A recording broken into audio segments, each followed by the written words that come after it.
This is the PR Podcast, a show about how public relations helps you tell your story to the world.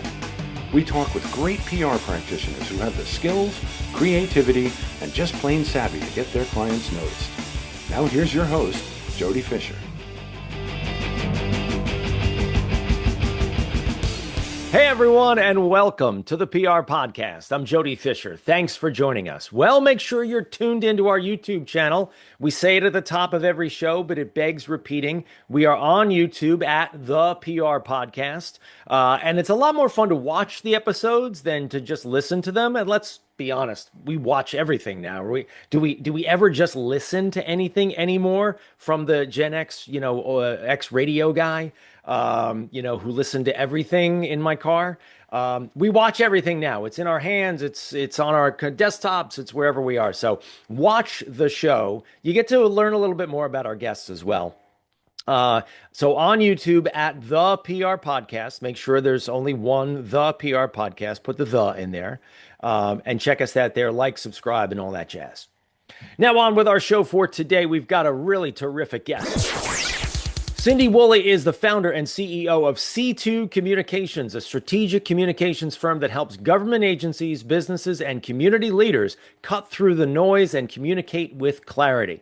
With 25 years in PR and 17 years as an entrepreneur, she has led major public information and crisis communication efforts, including during Hurricane Irma and Ian, as well as complex communication education campaigns. She's also the host of Cutting Through the Clutter, and she's the author of Building Brand You, bringing practical insight on media strategy, crisis leadership, personal branding, and what it takes to earn trust in a crowded information landscape. Cyndee, welcome to the PR Podcast. Jody, thank you so much for having me, and thank you so much for the wonderful introduction. It's a pleasure to be here. Yeah, my pleasure. We've had a couple of crisis communicators on the show before. Give us your take on crisis communications and how you made that sort of the focal point of C2 Communications. It's interesting that you kind of you kind of fall into it in some ways, and then you get pushed into it in other ways. Back when before I launched my business, Hurricane Katrina, I watched Hurricane Katrina, and it was just such a devastating impact. And I attended a PRSA event, Public Relations Society of America, and we had a really in-depth conversation about everything that could have been done better, right? And how all the breakdowns in communications during that crisis really impacted the individuals. You had families that lost people, that didn't know to evacuate, that, it was just a series of missteps along the way. And I wanted to be better than that. If I was ever in that situation, I wanted to be better, and I wanted to know how to guide someone. So that was the thing that nudged me into it. And I started exploring and taking every class that I could as a PR person, junior PR person. And then I somehow got labeled as the lady that would take on crisis communications. And so I spent a year handling Zika crisis in Southwest Florida.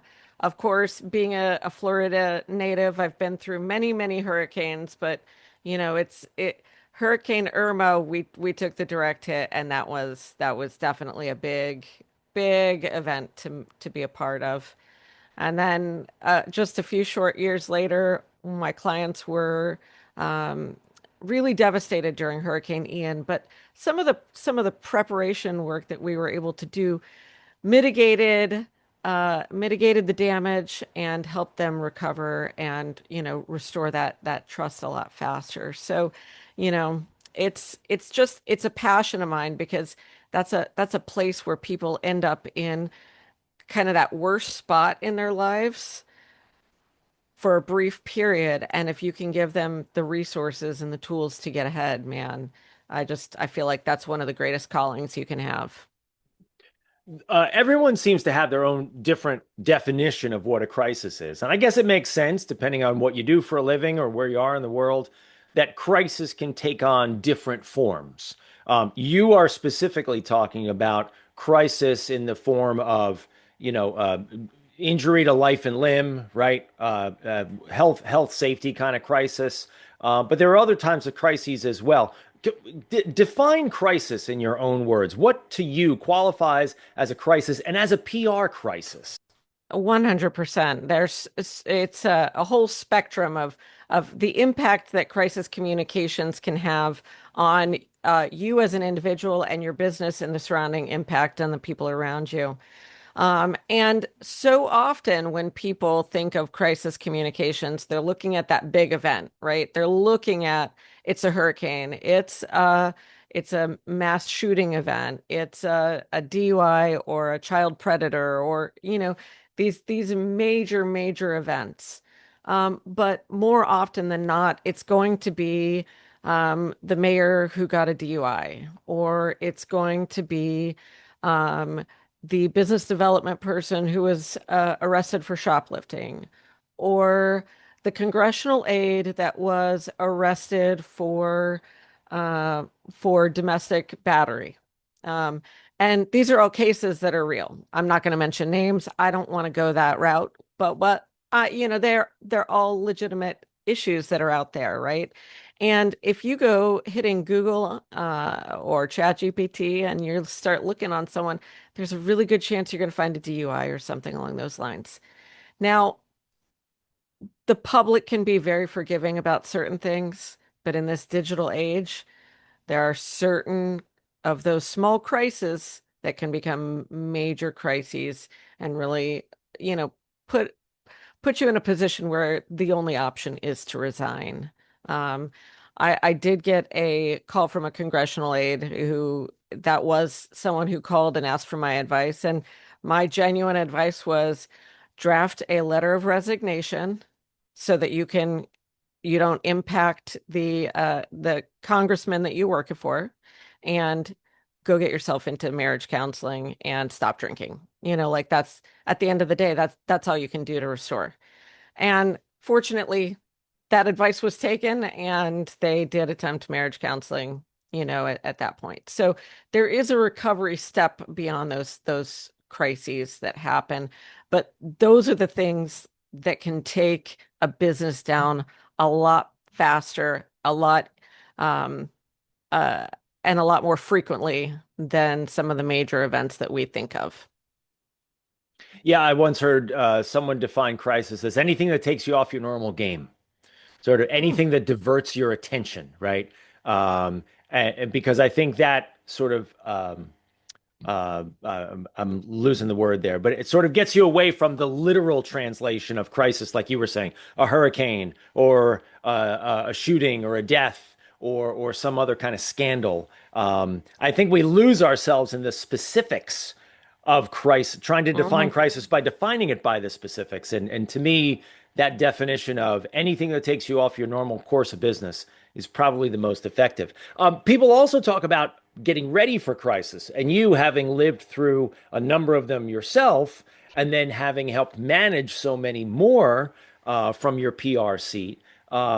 People talk about getting ready for crisis. Are there ways you can get rid of? I'm sorry. Are there ways you can get prepared for crisis? Understanding that crisis comes along and there's so many different variables. How do you get prepared for crisis?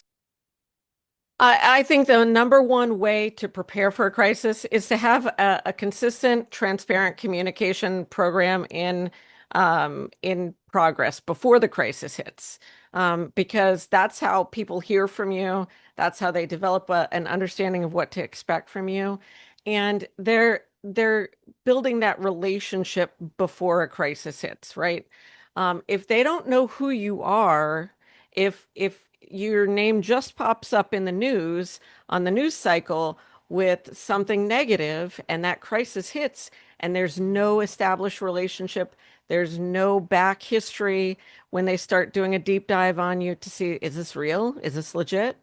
Then you're going to have a much harder time digging yourself out of whatever crisis it is. So number one, be transparent, be out there, and have your consistent communications plan in place. And the other one is to to to work with your leadership team to establish an order of who's going to be your designated spokesperson and literally sit there and talk and bounce through what are the crises that we could be taking on? What are the crises we could be preparing for? I've worked in construction, and I tell you, after a windstorm, um, a building that we were building, it was a commercial general contractor, the trusses fell. And thank God they fell on a day that no one was working because it would have killed someone, right? Unfortunately, there were no injuries in this incident, but it cost a lot of money to take those trusses off, bring new trusses in, right? And, so we had to watch for media. We had to understand what the impact was and really be able to brainstorm.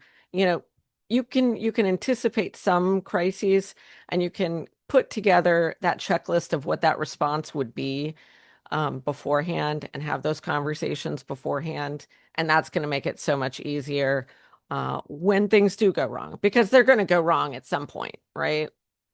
It's all whether it's someone going viral on TikTok in a bad way, or whether, it's an employee who's saying something racist. That happens more frequently. I get several of those calls a year. Or whether it's something more damaging. Maybe your CEO had a heart attack and there's not a succession plan in place, right? So CEO has a heart attack, who's stepping in? What are we telling the team members to stay safe and keep that trust alive with your team and your donors or your customers? You said something really interesting there about when a crisis happens, if you're just popping up in the news cycle and no one knows you or no one has a framework for who you are or understanding what you do, you have even more of a problem. Are there ways that you like to get your clients known in advance of or preparing them for a crisis that is eventually going to come along, because we know that, random and crisis things hit everybody eventually? Oh, absolutely. We've got certain media in our hands, right? The content marketing, the being able to put your expert blogs out, putting posts on social media. And it doesn't have to be a $5,000 advertising budget to boost your social media. You can just be putting the content out there so that it's findable. And then eventually, you know, if something does go wrong and they're searching for you, those thought leader articles, the blogs on your website are going to come up. The values are going to come up. The biography is going to come up. Guess what else is going to come up? LinkedIn. Get your LinkedIn profile updated. That is one of the biggest resources that AI is using to do back research on individuals. And so many times I'm doing research on someone or doing an evaluation or proposal for a client, and their CEO has a LinkedIn account that's not up to date. It's got incorrect titles, and I'm like, guys, we really have to get your LinkedIn profile updated so we can move that forward. And I use those in pitches. I use your LinkedIn profile when I'm sending it to the media to establish credibility. So, that those are definitely pieces that have to be out there. Yeah, sounds like you and I agree that the best way to put you on better footing for if and when a crisis comes along is to make sure that people already know who you are, Hmm. and have a framework and sort of findable links and findable coverage when they go Googling, that the right things start popping up. And you mentioned one of those is your LinkedIn, and another is your earned media coverage that you get, week in, week in, week out, month in, month out, right? Hmm. Absolutely. Absolutely. Um, I think too, in that whole process, one of the things that I've seen people forget is to turn off the auto posting. If you've got a crisis coming, you don't want to have an incident and then a rah rah post come out 5 minutes after you go viral for something negative. It's just tone deaf. So it's about putting some systems in place so that people can find you and you can shut off the stream when you need to. Good point. Very good point. A lot of your work has also transcended or crossed geographic boundaries, right? There's not just whether it's the state of Florida or your local media market. You've worked with clients in the Caribbean and Australia, United Kingdom. Are there challenges, one, working with people who are far away, and two, working with clients that cross over geographically, cross over media markets? I'm thinking of maybe a story that is based in Florida but gets picked up in New York or LA or Australia or the UK. Do you find challenges working in that, high-paced crisis environment to managing all those different channels? I've got a great story. It was last year I was contacted by a developer that purchased some property on Gulf Shore Boulevard, and it was one of the properties that was wiped out during Hurricane Ian, and it was on this area known as the Miracle Mile that made national and international news, right? And so the developer calls me and says, I think we want to put a press release out. We're not really sure. And I said, I need to get this press release ready because as soon as this closes and as soon as the closing hits the market, you're going to have reporters calling and we've got to get the statement. So I literally asked them to hold the closing until we had that, right? And, we really didn't know exactly how far that would go. But it made the front page of the local paper and it got syndicated nationally, right? And part of it is that intuition, that PR person knowing the relevance of the story about how far it's going to get to, right? Um, I also worked with a nonprofit organization, Shy Wolf Sanctuary Education and Experience Center, several years ago. And they brought me in after they had gone viral. When they went viral because of a photo of their wolf dog that looked like a dire wolf, and it was in the time of Game of Thrones. Yeah, you've probably seen it. I'm sure you have. But the photo went internationally viral, crashed the website. They couldn't, then they were getting media calls just all over the world, right? And so we had to put the pieces back together, make sure the website stayed up, and then literally for years responding to media in South Africa, in Korea, in Australia, people wanting to come get, capture photography and here's what they were trying to do too is if we get the video of the wolves, can Dodo, like the Dodo channel, wanted rights to use the video of the wolf, and if we gave them the rights, then they were able to capitalize off of the advertising revenue that came out of there. So, just being able to maneuver some of those things. Going viral doesn't always advance the actual mission of the organization. But there's definitely different pulses, different motivations, different investments that come from the international market. Um, I'll tell you one more funny story. We were we were launching Ticket Search, which is a cloud-based ticketing platform in 2020. Not really the ideal time, with COVID shutting everything down, but where we were, launching it in the United States, trying to, get venues on board with it. And the founder coming from Australia was taping these videos and tutorials.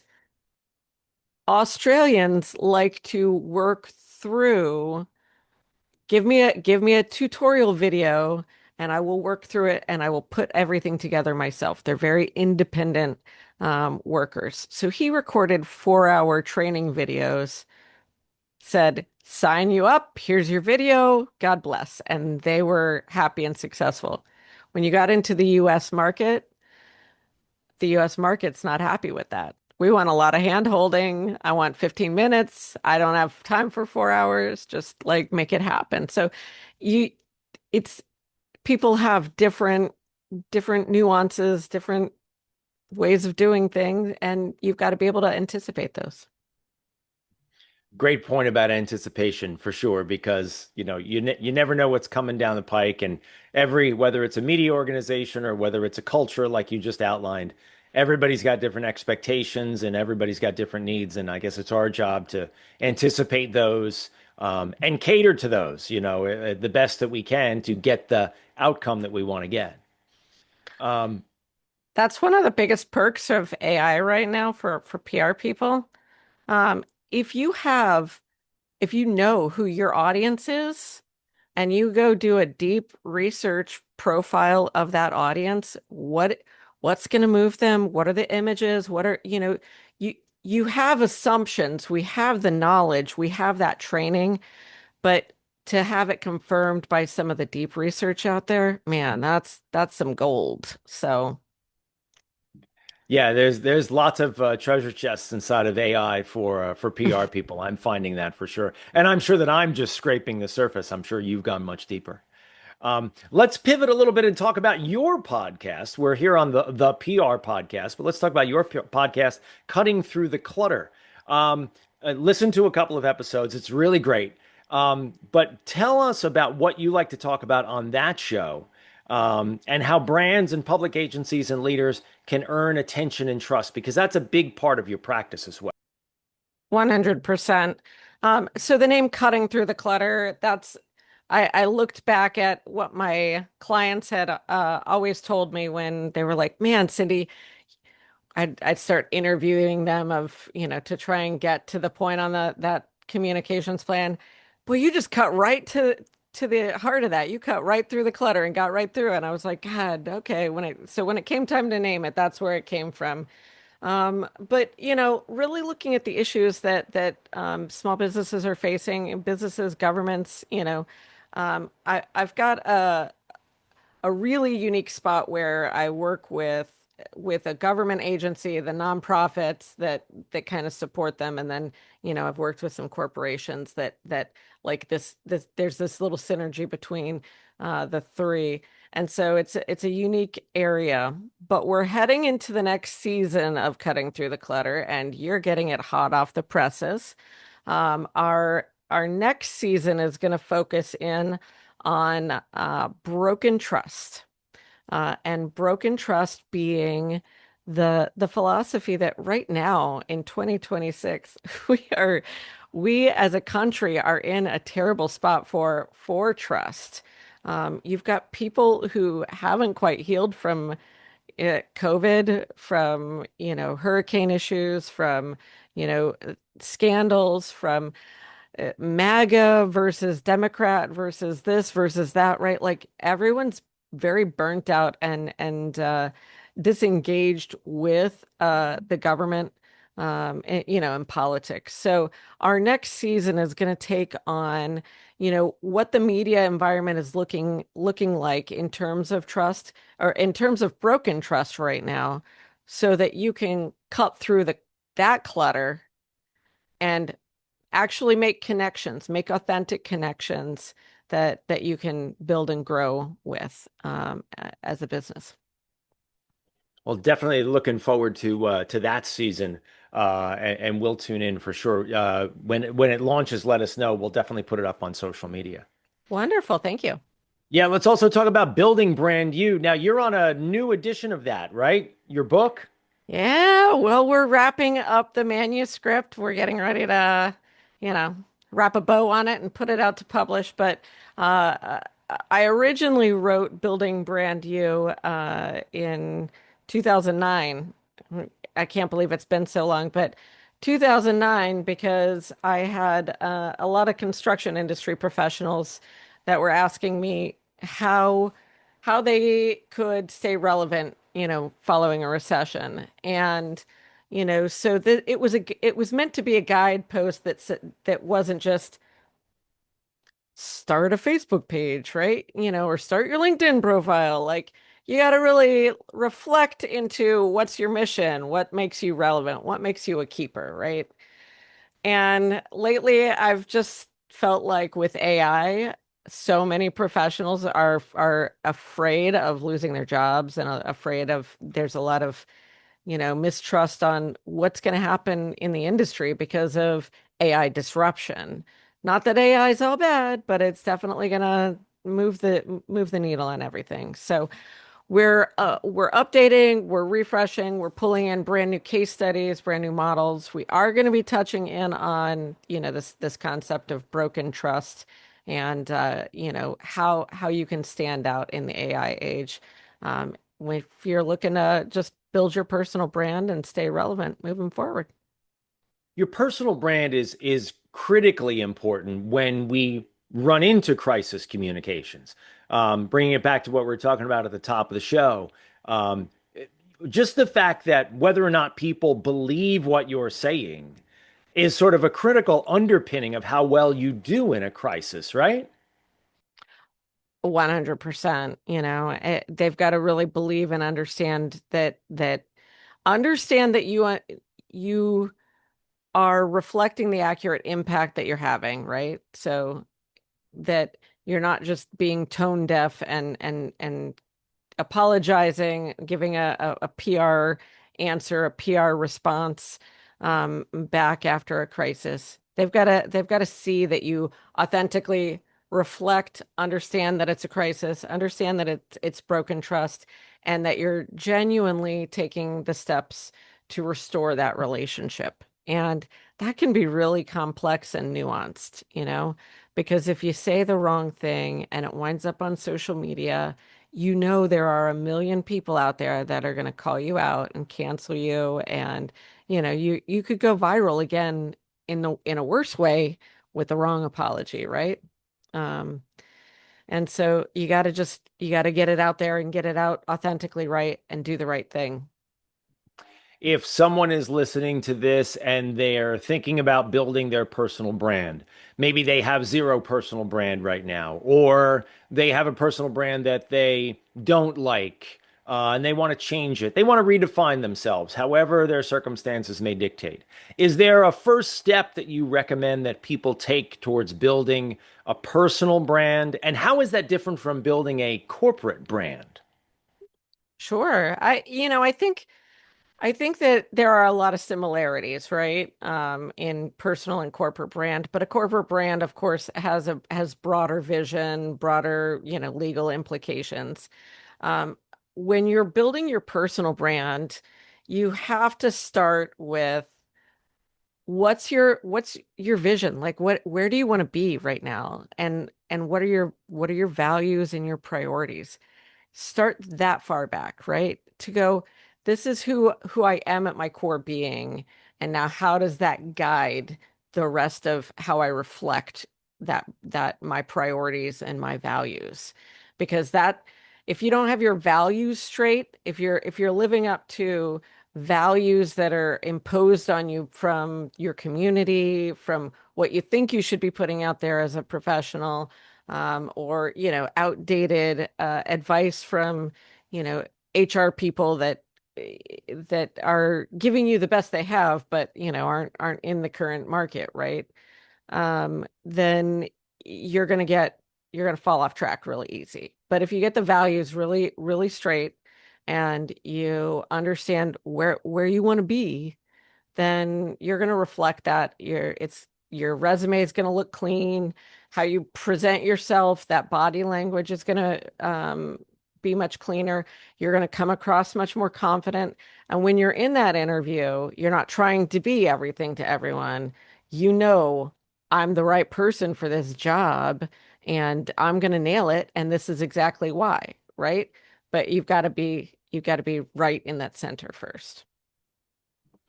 Great advice and a great place to end up our conversation. Cyndee, thanks so much for sharing your story here today. Absolutely. It's been my pleasure. We are not done with you yet, however. We are going to segue now into the rapid fire question portion of our podcast. This is where we steal a page from inside the actor's studio. We ask our guests a series of rapid fire questions meant to elicit a simple answer, maybe a laugh or two. With your indulgence, Cyndee Woolley, let's begin with rapid fire question number one. What is your favorite news source? YouTube. I'm going to YouTube and I'm searching for whatever topic I want. That's a great perspective. I use YouTube a lot in that way as well, mostly to teach myself things. That's good. Rapid fire question. Rapid fire question number two. What's your favorite social media platform? LinkedIn. All right. Clean, Any particular things you like to do on LinkedIn, given that you are a personal branding and crisis communications expert? I just keep in touch and scroll and see where people are at professionally, and not catch some of the extra stuff. There's a little less drama on LinkedIn. Sometimes. Rapid fire question number three. Coffee or alcohol? Coffee's a must, but wine is nice too. So I'm gonna say both. D, all of the above. We accept that answer. Rapid fire question number four. What's your favorite on the run food? For a crisis expert, you gotta have something in your bag. Publix. Publix is a grocery store in southeast area, and they have sushi on the go that's fantastic. But they've got these wraps that are really good. It's got avocado and vegetables, so it's nice and clean, nice and filling, and that's my go-to when I'm traveling. Love it. And rapid fire question number five. What do you want to be after you finish this career? I'm a nerd and I want to go back for my PhD and keep writing books. So super nerd, Dr. Nerdy Face. We love nerds. Nerds and geeks rule the world. Right on. Cyndee, this has been a fun conversation. Please let people know how they can find you online. Absolutely. I would love to connect with your listeners. You can find me at my website, which is www.c2-com.com. Social media, definitely reach out on LinkedIn. My name is spelled uniquely, so check your show notes for Cyndee Woolley. And I'm pretty unique, so you should find me pretty easily. And then, of course, I'd love for you to just cruise on over to Cutting Through the Clutter on Apple Podcasts or Spotify and check out some of my shows too. That would be great. Sounds good. Like you said, we'll put everything in the show notes so people can find you real easy. Thanks again, Cyndee. And thank you everyone for listening. Please remember to subscribe to the show. Connect with us on Facebook, Twitter, Instagram, and TikTok at The PR Podcast, and send us a question or a comment. Our intro is by Christopher Appold. You can find him and his fantastic photography on Instagram at Christopher_APPOLDT. Check him out there and hire him for all your photography needs. You can find me online at Jody Fisher on all the socials and on the web at jodyfisherpr.com. We'll see you next time on the PR Podcast.